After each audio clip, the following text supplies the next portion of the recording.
For introverts, social events may be draining even when we're having fun, and they can be more draining when they're imposed upon us. Spending time on our own is essential if we are to regain the energy necessary to face the challenges of interacting in the extrovert-friendly society in which we live. For this reason, the oft-quoted, "I restore myself when I'm alone," by Marilyn Monroe has always been a rallying cry for introverts everywhere. In my opinion, she is the goddess of introverts.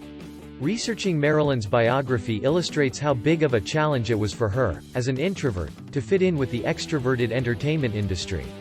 As a member of the rat race we call daily life, it may be taxing for an introvert to feel like they have to devote 100% of themselves to everything they do, whether it's a job or pleasure. Marilyn's life demonstrates that an introvert may not only survive but thrive within the framework of a world designed for extroverts. On occasion. To be sure, there were times when she struggled.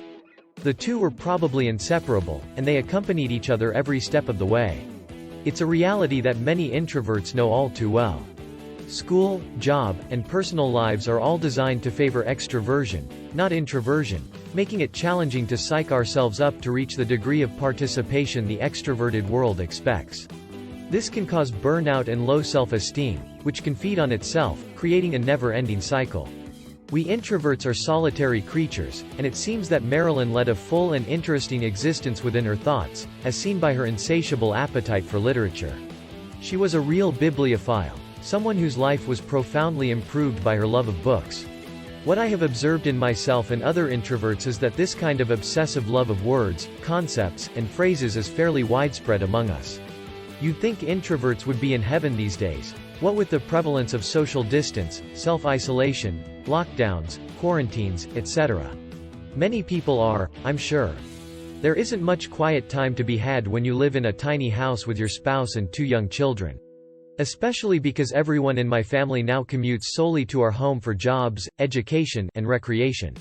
Just being outside in the spring sunshine and breathing in some fresh air has helped me immensely. Then many choose to live alone and have no one with whom to share their everyday lives, a circumstance that must be tremendously taxing on their mental health. We're all having a rough time of it right now. The equilibrium of the planet has been disturbed. Finding a middle ground that works for everyone from introverts to extroverts and ambiverts is challenging.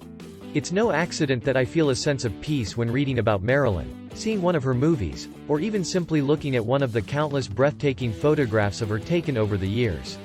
She may have struggled to find her place in the world at times, but she left us with a powerful legacy nonetheless.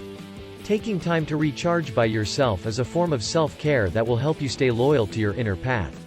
She had difficulty with this throughout her life, even up until the day she died at the tragically young age of 36. It's tough for everyone right now, but I think we're all trying our best to take care of our mental and emotional health by taking small steps every day. That is, as undamaged as it can be under the current situation.